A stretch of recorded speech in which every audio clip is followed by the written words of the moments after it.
मैं रोहित चौधरी आज आप सभी को बताने वाला हूँ यूपीएस, एनपीएस और ओपीएस क्या है और क्या है ये पेंशन स्कीम।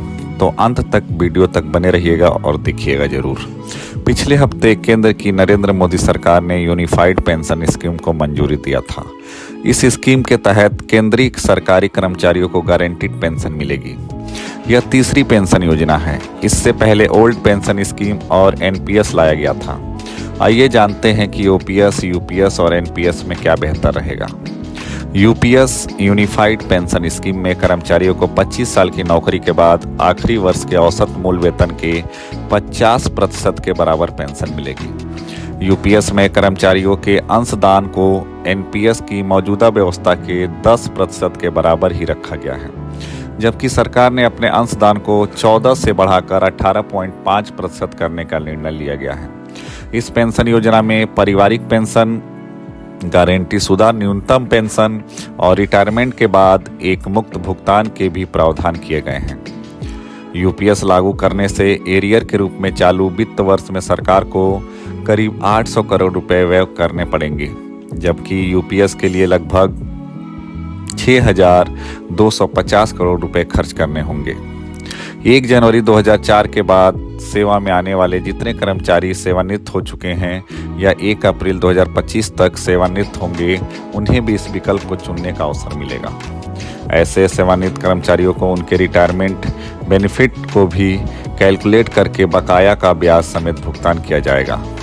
अगर किसी पेंशनभोगी की मृत्यु हो जाती है तो उसके परिवार को पेंशनभोगी की मृत्यु से ठीक पहले मिलने वाली पेंशन का 60% मिलेगा।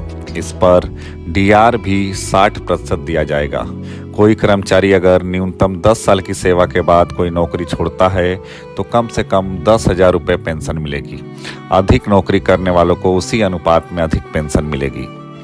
यूपीएस में रिटायरमेंट पर ग्रेजुएटी की राशि के अलावा एक मुक्त राशि से अलग से मिलेगी।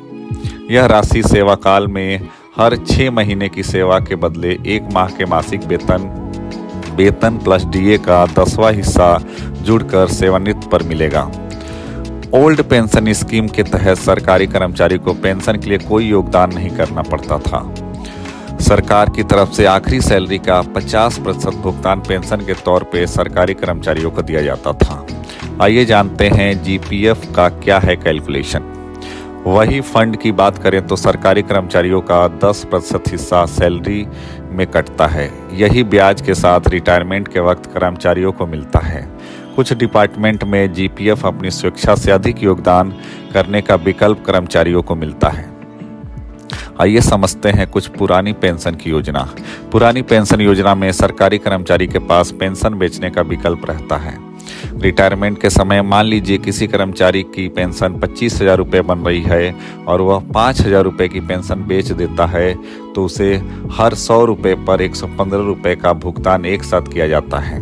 15 साल पेंशन पाने के बाद फिर से बिका हुआ पेंशन फिर से कर्मचारियों को वापस मिल जाता है। ओल्ड पेंशन स्कीम के लिए सरकारी कर्मचारियों को कोई योगदान नहीं करना था, लेकिन यूपीएस और एनपीएस में करना होता है। आइए समझते हैं एनपीएस। 2004 में केंद्र सरकार ने एनपीएस की योजना शुरू की। इस योजना में कई राज्य सरकारों को भी सहमति मिली थी। एनपीएस के नियमों के तहत कोई भी कर्मचारी रिटायरमेंट के समय पर अधिकतम फंड में 60% निकाल सकता है, जबकि बचे हुए 40% को उसे एन्युटी प्लान खरीदना होता है, जिसके आधार पर सरकारी कर्मचारी को नियमित पेंशन मिलती है। एनपीएस में योगदान करने वाले कर्मचारी को अतिरिक्त टैक्स छूट मिलती थी। एनपीएस सब्सक्राइबर्स 80 सीसीडी नियम के तहत अधिकतम 1.5 लाख रुपए सालाना छूट के लिए क्लेम कर सकते हैं। बता दें, पुरानी पेंशन में कर्मचारी कोई योगदान करता ही नहीं था, इसीलिए छूट की बात नहीं थी। सरकारी रिटायरमेंट के बाद एनपीएस अकाउंट से जो 60% पैसा निकालते हैं उस पर कोई टैक्स नहीं लगता है, जो कि इसे और आकर्षित बना देता है। तो ये थी यूपीएस, एनपीएस और ओपीएस के बारे में। जानकारी अच्छी लगी हो तो चैनल को सब्सक्राइब करें। धन्यवाद।